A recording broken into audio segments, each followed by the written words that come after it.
Assalamualaikum warahmatullahi wabarakatuh. Saya Engla Aprisa dengan NIM 200220008 dari jurusan Pendidikan Guru Pendidikan Anak Usia Dini Universitas Negeri Padang. Baiklah, di sini saya akan membahas tentang memahami konsep dasar administrasi pendidikan. Memahami konsep dasar administrasi pendidikan. Secara umum, konsep dasar dari administrasi dan supervisi artinya ada dua. Satu, administrasi pendidikan. Yang kedua adalah profesi. Dalam konsep ini, kita coba lihat yang pertama, yaitu konsep dari administrasi. Nah, sebenarnya tidak berbeda dengan manajemen pada umumnya. Konsepnya adalah proses mengelola, artinya ada desain untuk mengelola. Apa yang dikelola? Dalam konsep yang disampaikan oleh Hussein, ada 7M plus 1I namanya. Nah, 7M itu apa? Man artinya sebuah lembaga, sebuah organisasi dimanapun berada. Bahkan seorang pendidik atau guru, kepala sekolah, manajer, sehingga mau tidak mau manusia yang ada di situ itu perlu dikelola sedemikian rupa. Jadi man ini merujuk pada sumber daya manusia yang dimiliki oleh organisasi, memerlukan pengelolaan dan pengembangan yang baik dalam upaya meningkatkan kinerja mereka agar dapat memberikan kontribusi bagi pencapaian tujuan. Guru, siswa, kepala sekolah, dan sebagainya merupakan sumber daya manusia yang berkontribusi dalam kemajuan lembaga pendidikan. Bahkan ada teori X dan W. Teori X menyatakan bahwa manusia itu pemalas. Kalau bisa senang, mereka akan cari tempat yang paling nyaman. Kalau bisa tidur, mereka akan tidur. Coba pagi-pagi ketika bangun, kalau bukan karena motivasi dan tuntutan yang tinggi, kadang-kadang nuansa yang sejuk, dingin, sepi, ngantuk, apalagi hujan, itu akan jauh sebenarnya pengaruh untuk menarik selimut lebih besar dibandingkan untuk bangun, mandi, dan memulai aktivitas. Berbeda dengan teori W. Teori W mengindikasikan bahwa meskipun malas, manusia itu punya motivasi dalam dirinya masing-masing. Yang kedua, money merupakan alat tukar dan alat pengukur nilai. Dalam setiap kegiatan, manusia memerlukan uang untuk mencapai tujuan. Pemikiran pula dalam penyelenggaraan lembaga pendidikan. Uang diperlukan untuk membiayai kegiatan-kegiatan, tenaga kerja, alat-alat, dan berbagai program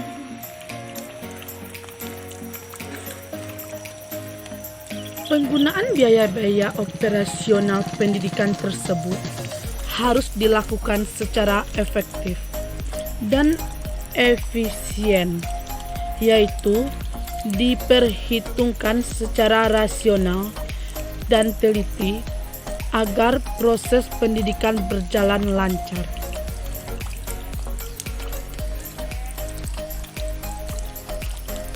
Yang ketiga, ada metode atau metode. ada mesin, ada marketing. Yang ketiga, ada metode. Ada mesin, ada marketing. Ada material, ada waktu. Plus 1. Inilah yang disebut informasi. Dan tidak satu pun di antara 7M plus 1I ini tidak membutuhkan pengelolaan. Kalau tidak dikelola secara benar, baik inilah yang akan pelan-pelan menjadi bom waktu bagi sebuah lembaga atau organisasi, termasuk lembaga pendidikan, menjadi sumber persoalan dan permasalahan. Nah, tujuannya untuk apa? Untuk mencapai efektivitas dan efisien. Dalam konteks bahasa, kata dalamnya ada yang artinya melayani, membantu, memenuhi. Artinya, kalau bekerja sebagai administrasi, orang yang disebut administrasi, ia tugasnya pasti untuk melayani, membantu, memenuhi kebutuhan.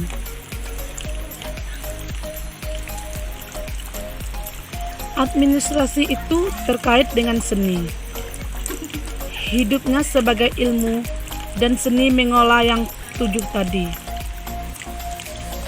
Kalau tidak ada seninya, semua menjadi kacau.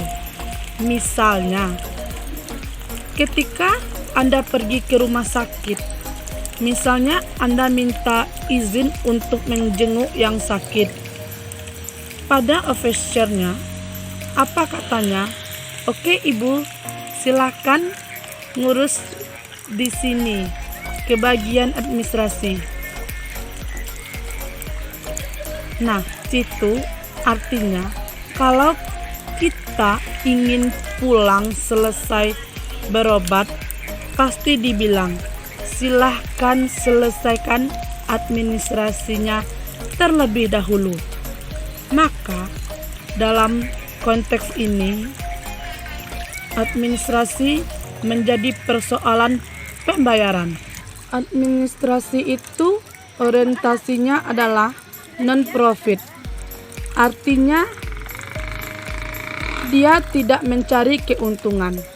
Orang-orang yang bekerja sebagai administrator pendidikan khususnya.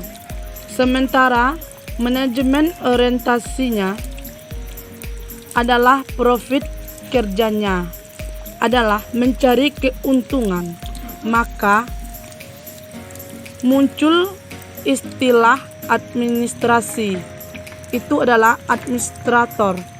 Kalau manajemen adalah manajer. Administrasi itu sama dengan leader. Manajer itu sama dengan bos. Apa tujuan dan manfaat dari administrasi pendidikan? Kenapa harus belajar itu? Yang pertama, kalau untuk administrasi pendidikan, pasti tujuannya akhirnya adalah perwujudan atau terwujudnya proses ajar mengajar yang bermakna. Yang kedua, Anda sebagai peserta didik dituntut aktif untuk mengembangkan diri. Yang ketiga, memiliki kompetensi manajerial karena tugas dari administrasi pendidikan adalah mengelola.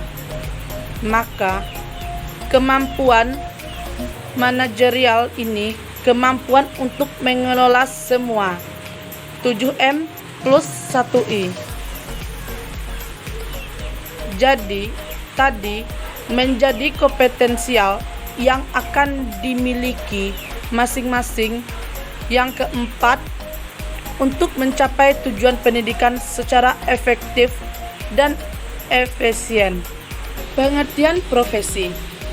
Profesi karena Anda akan berada pada satu konteks di mana Anda akan bekerja sebagai seorang administrator atau manajer pendidikan yang merupakan sebuah pekerjaan yang bisa dianggap sebagai profesi guru profesi, dokter profesi, tapi hati-hati, tidak semua pekerjaan adalah profesi.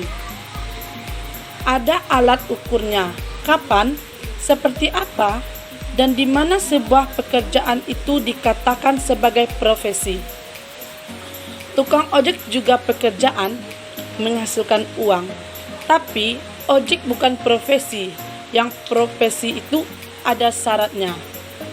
Nah, secara etimologi, profession atau bahasa Latin profecus itu artinya apa? Ada pengakuan, adanya pengakuan yang menyarankan bahwa Anda mampu, Anda ahli dalam melakukan suatu pekerjaan. Ingat, ahli bukan hanya sekedar bisa. Ahli ini banyak dasarnya. Salah satunya yang disebutkan tadi melalui proses pendidikan yang cukup panjang, yang bawa motor driver juga ahli. Dia hebat, tapi dia tidak akan melewati proses yang panjang di jenjang pendidikan, sehingga dia disebut sebagai ahli dalam konteksnya. Terminologi. Profesi itu diartikan sebuah pekerjaan yang mempersyaratkan pendidikan tinggi. Artinya, adanya persyaratan pengetahuan teoretik sebagai instrumen melakukan perbuatan praktis. Ketika melakukan sesuatu, ada teori-teori yang menyertainya, bukan hanya dasarnya, akal pikiran atau enaknya mulut. Karena lidah tidak bertulang, tapi ada dasar ketika berbicara. Ada pengakuan teori secara ilmiah. Adanya pendidikan yang panjang menjadi alasan pertama sebuah pekerjaan yang bisa dikatakan bisa dan layak sebagai sebuah profesi. Profesi itu betul adalah pekerjaan, namun tidak semua pekerjaan adalah profesi. Profesi itu betul adalah pekerjaan, namun tidak semua pekerjaan adalah profesi. Sebab profesi mempunyai karakteristik sendiri yang membedakannya dengan pekerjaan lain. Sekarang kita coba lihat apa ciri-cirinya. Bahwa sebuah pekerjaan itu layak disebut sebagai profesi. Yang pertama, profesi itu memiliki fungsi dan signifikasi sosial bagi masyarakat. Yang kedua, profesi itu menuntut keterampilannya tertentu dan keterampilan itu diperoleh lewat proses pendidikan dan pelatihan yang panjang. Artinya, pelatihan saja tidak cukup. Ada orang untuk jadi driver juga berlatih, bukan? Tapi tidak semua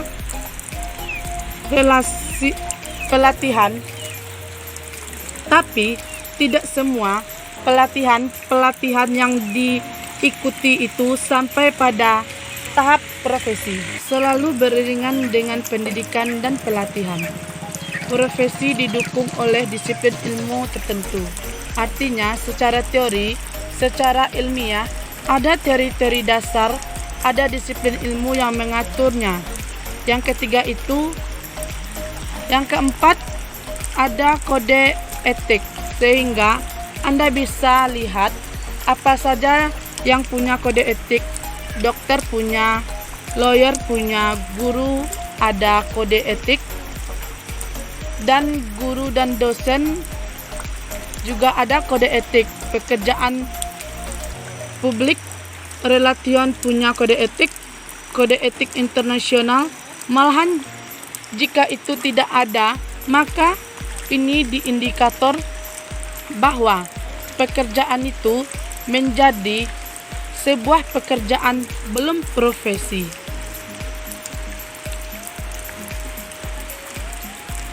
Yang terakhir, ada beberapa istilah yang muncul dari konsep profesi ini. Yang pertama, profesional. Istilah profesional mempunyai dua makna. Satu, mengacu pada sebutan tentang orang yang menyandang suatu profesi. Yang kedua, mengacu pada sebutan tentang penampilan seseorang dalam unjuk kerjanya sesuai dengan profesinya. Jadi, saya profesional karena saya melakukan pekerjaan sesuai dengan apa yang seharusnya saya lakukan. Sudah sesuai itu bukti profesional. Jadi, saya profesional karena saya melakukan pekerjaan sesuai dengan apa yang seharusnya saya lakukan. Sudah sesuai itu bukti profesional. Berbeda dengan profesionalisme ini, sebutan yang mengacu pada sikap mental dalam bentuk komitmen dari para anggota satu profesi.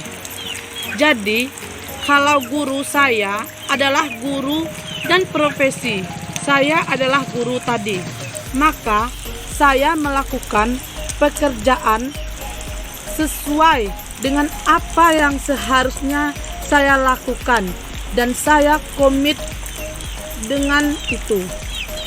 Itu bukti profesionalisme. Ada profesionalitas. Nah, beda lagi ini sebutan terhadap kualitas, sikap dan para anggota terhadap profesinya. Jadi, ditunjukkan keprofesionalan Anda sebagai seorang mahasiswa karena tugas mahasiswa adalah belajar. Sehingga yang ingin usahanya melakukan pekerjaan utamanya, ini bukan berarti tidak bisa melakukan yang lain. Boleh, tapi ritme dan prosesnya harus berbeda. Tetap belajar menjadi bagian utama.